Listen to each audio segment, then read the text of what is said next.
Spotlight channel நேயர்களுக்கு வணக்கம். ஸ்பாட்லைட்டுக்கு நான் வந்தாலே யாருக்கு ஸ்பாட் வைக்கிறதுக்காக வந்திருப்போன்னு உங்களுக்கு தெரியும். ஏன்னா 10 மில்லியன் வியூவர்ஸ் இதில் நம்ம விஜயை பற்றி மாமா மாமான்றாரு, தாய் மாமான்றாரு. இவர் தாய் மாமாவை எப்படி வச்சுக்கிட்டாரு அப்படின்னு ஒரு வீடியோ 2-3 வீடியோ போட்டால் அதில் அது பயங்கர ஹைப்பாக போச்சு. உங்களுக்கு தெரியும். இன்றைக்கி வந்திருக்கிறதும் விஜயை பற்றி பேச தான். உங்களுக்கு தெரியும், நாம் அரசியலில் விஜய் வர்றதை துளியும் விரும்பாத ஆளுங்கிறது. ஏன் அப்படின்னு கேட்டிங்கன்னா, விஜய் அப்படி ஒரு நல்ல மனசுக்கு சொந்தக்காரரு அப்படிங்கிறனால தான். அதை நான் ஏன் திரும்ப திரும்ப சொல்கிறேன்னா, தப்பானவர்களே அரசியலுக்கு தகுதியானவர்கள் அப்படின்ற ஒரு சாபம் தமிழ்நாட்டில் இருக்குது. அதுதான் உண்மை. ஏன் இப்போ உண்மையாக ஒரு எடப்பாடி ஒரு நல்ல மனிதர். எனக்கு தெரிஞ்ச அவரை பற்றி நான் கேள்விப்படுற ஒவ்வொரு விஷயமும் பார்த்திங்கன்னா, அவருடைய ஆட்சி கட்டில் ஜெயலலிதா அம்மையார் காலமான பிறகு இருந்த அந்த 2 ஆண்டுகள் பார்த்திங்கன்னா, மேலேருந்து அவ்வளோ ப்ரெஷர். அதை தாண்டி இங்கே என்னென்ன நல்ல காரியம் செய்ய முடியுமோ அவ்வளவும் செய்தார். இப்போது திமுக இன்னமும் இந்த மழை தான் கொஞ்சம் எனக்கு திமுக மீது திரும்பவும் நம்பிக்கை வந்தது. ஏன் அப்படின்னா, சென்னையில் எந்த இடத்துலையுமே தண்ணி நிற்கலை. அதுக்காக வேளாச்சேரி சம்பரம்பாக்கம் ஏரிக்கு பக்கத்தில் வீடை கட்டிக்கிட்டு தண்ணி வந்துருச்சுன்னு சொல்கிறதெல்லாம் நம்ம ஏற்றுக்க முடியாது.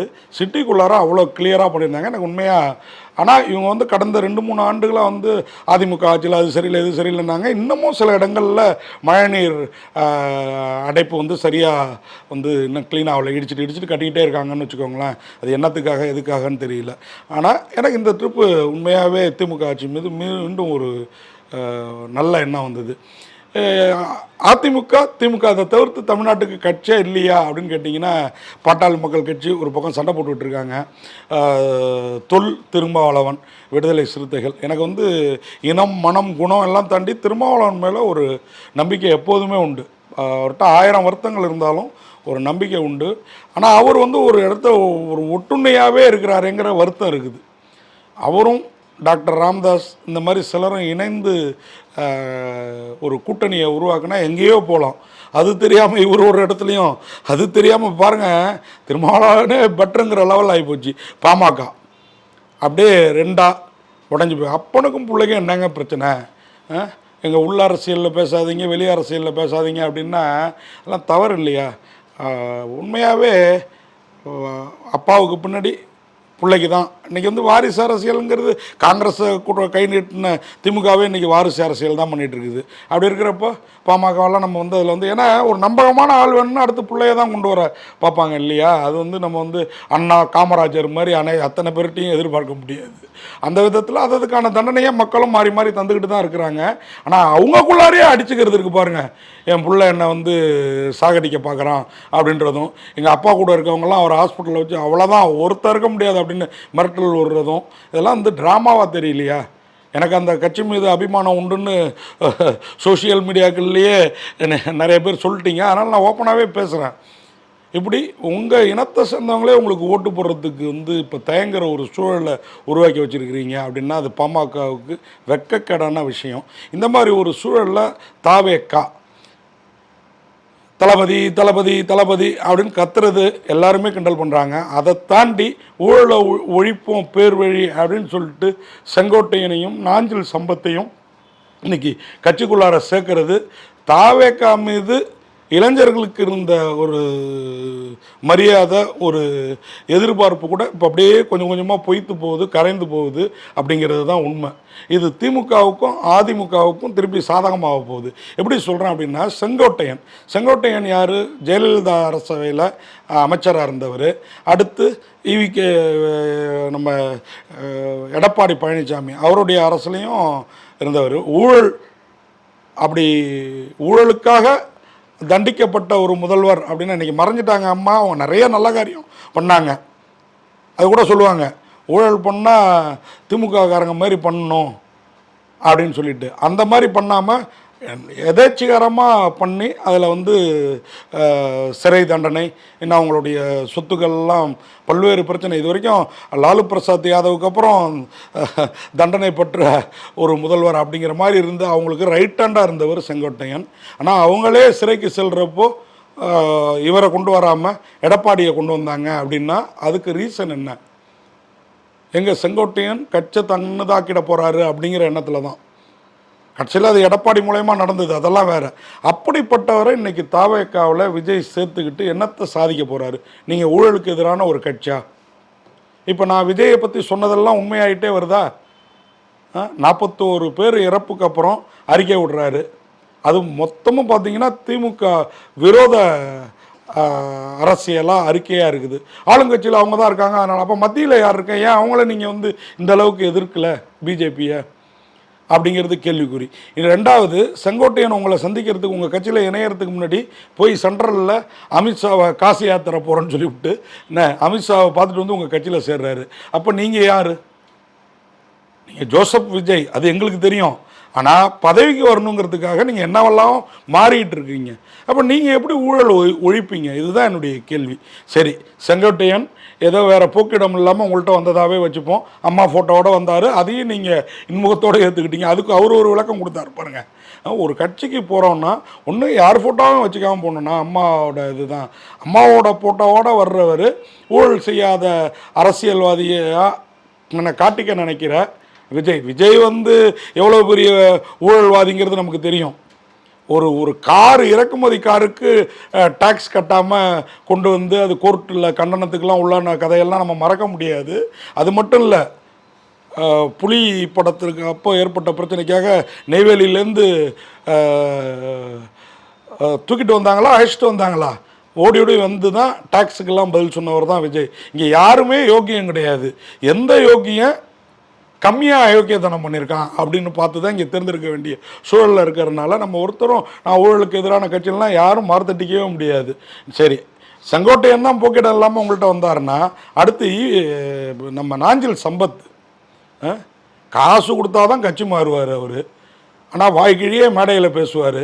என்னை ஜெயலலிதா அம்மா கூப்பிட்டாங்க, அதுவும் என் பொண்டாட்டிக்கு தமிழ் தெரியல, அவங்க மலையாளி, எங்கள் அம்மா பக்கத்தில் இருக்காங்களான்னு கேட்டு என்னை கட்சியில் சேர்த்தாங்க, காரெல்லாம் கொடுத்தாங்க அப்படின்னு என்ன மானம் உள்ள பொண்ணுன்னு சொல்லி மாயாவரத்தில் கேட்டாங்க, மன்னார்குடியில் கேட்டாங்கங்கிற மாதிரி ஒவ்வொரு கட்சியாக தாவி இன்றைக்கி உங்கள் கட்சியில் அவரையும் இணைச்சிருக்கீங்க. இவங்களெல்லாம் வச்சுக்கிட்டு நான் ஏற்கனவே கேட்டது தான், மார்ட்டினோட மருமக பிள்ளை அவரை வச்சுக்கிட்டு நீ எப்படியா ஊழலுக்கு எதிரான கட்சி நடத்துவீங்க அப்படின்னு கேட்டேன். தேட்டரு 2000 டிக்கெட்டு விற்கிறத அதான் யாரோ சொன்னாங்க பாருங்கள், டிக்கெட்டு தேட்டரில் பிளாக் டிக்கெட்டு விற்கிறவரும் லாட்ரி டிக்கெட் விற்கிறவங்களும் சேர்ந்து தமிழ்நாட்டில் ஊழல் இல்லாத அரசியலை கொண்டு வருவீங்களான்னு இப்போ நாம் கேட்டதுக்கெல்லாம் விடையாக செங்கோட்டையன், நாஞ்சில் சம்பத் இவங்களை சேர்த்துக்கிட்டு நீங்கள் அடுத்து திமுகவிலேருந்து இன்னும் பல ஊழல்வாதிகளையும் அதிமுகவிலேருந்து இன்னும் பல ஊழல்வாதிகளையும், ஏன்னா இப்போ திமுக அடுத்து ஜெயிக்குமா தூக்குமான்னு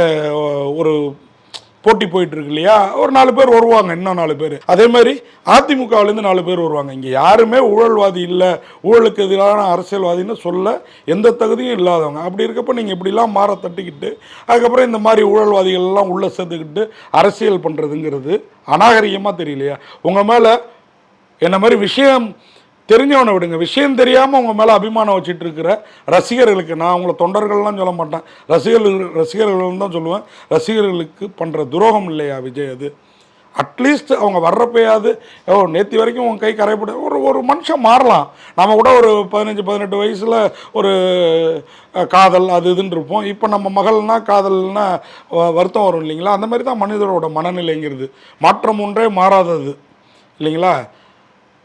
அந்த மாதிரி பார்க்குறப்போ நீங்களும் மாறலாம். ஆனால் மாறினவே இல்லைங்கிறது நீங்கள் செங்கோட்டையனையும் நாஞ்சில் சம்பத்தையும் சேர்த்துக்கிறப்ப தெரியுது உண்மையாக.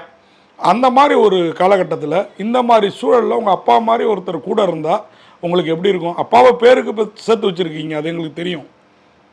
நீங்கள் நினச்சா இப்போ உங்கள் தாய்மாமாவை கூட எஸ்என் சுரேந்திர கூட கூப்பிட்டுப்பீங்க, ஏன்னா உங்களுடைய அரசியல் லாபத்துக்காக. அவர் வரமாட்டார், அது வேறு விஷயம் என்ன. ஆனால் நீங்கள் கூப்பிட்டுக்கிற ஆள் தான். ஏன்னா நீங்களும் ஒரு சராசரியான இன்றைக்கு இருக்கிற சராசரியான ஊழல் அரசியல்வாதிகளில் ஒருத்தராக தான் உங்களையும் அடையாளப்படுத்திட்டு வரீங்க அப்படிங்கிறது இந்த மாதிரி ஆட்களை உங்கள் கட்சியில் சேர்க்குறப்ப தெரியுது. தாவேக்கா என்ன திமுக அதிமுகவுக்கு மாற்றல்ல, அதுவும் ஒரு சாதாரண ஒரு ஊழல் கட்சியாக தான் வளரப்போகுதுங்கிறது தெரியுது. இந்த இடத்துல தான் சீமான் மீது நமக்கு நிறைய வருத்தம் இருக்குது, கோவப்படுறாரு மேடைகள்லாம். ஆனால் சீமான் மாதிரி ஒரு தமிழரை ஏன் ஜாதி மதம் பார்க்காம நாம் கொண்டு வரக்கூடாது? அவரையும் மலையாள சைமோன் அப்படின்லாம் சொல்லுவீங்க. ஆனால் அவர் பேசுகிற தமிழ், நடந்துக்கிற விதம், கேட்குற கேள்வி அத்தனையும் நியாயமாக தெரியுது. அப்போது சாட்டை துரைமுருகன் இந்த மாதிரி தமிழர்கள்லாம் சப்போர்ட் பண்ணுறப்போ உண்மையாக சீமான்கிட்ட ஏதோ ஒன்று இருக்குது. விஜயலட்சுமி கேஸை விடுங்க, ஓகேவா? ஏன்னா அந்த அம்மனையும் திடீர்னு தான் ஒரு கட்டத்துக்கு அப்புறம் போர்க்கொடி தூக்குனாங்க இல்லையா? எல்லாமே செட்டில்மெண்ட்டை நோக்கி தான். அப்படிங்கிறப்போ சீமான் மாதிரி ஒரு தலைவரே தமிழகத்துக்கு சிறந்தவராக தெரிகிறாரு. இல்லை கமலுமே திமுகவை எடுத்துகிட்டு திமுகவோட சேர்ந்தாருன்னா இன்றைக்கி அவர் சொல்கிற காரணம் கரெக்டாக இருக்குது. அது மாதிரி நீங்கள் ஒரு காரணமாவது சொல்லுங்கள், செங்கோட்டையன், நாஞ்சில் சம்பத் இவங்களை சேர்க்கறதுக்கு. ஏன்னா இன்றைக்கி மதவாத கட்சிகள் தமிழகத்தில் காலூன்றிடக்கூடாது. எனக்கு அந்த கருத்தில் உடன்பாடு கிடையாது. நீங்கள் ஒரு குறிப்பிட்ட மதத்தை திருப்பரங்குன்றத்தில் விளக்கத்தை விடாமல் சப்போர்ட் பண்ணுவீங்க, நாங்கள் ஏன் உங்களுக்கு ஓட்டு போடணுங்கிற மனநிலை எனக்கு இருக்குது.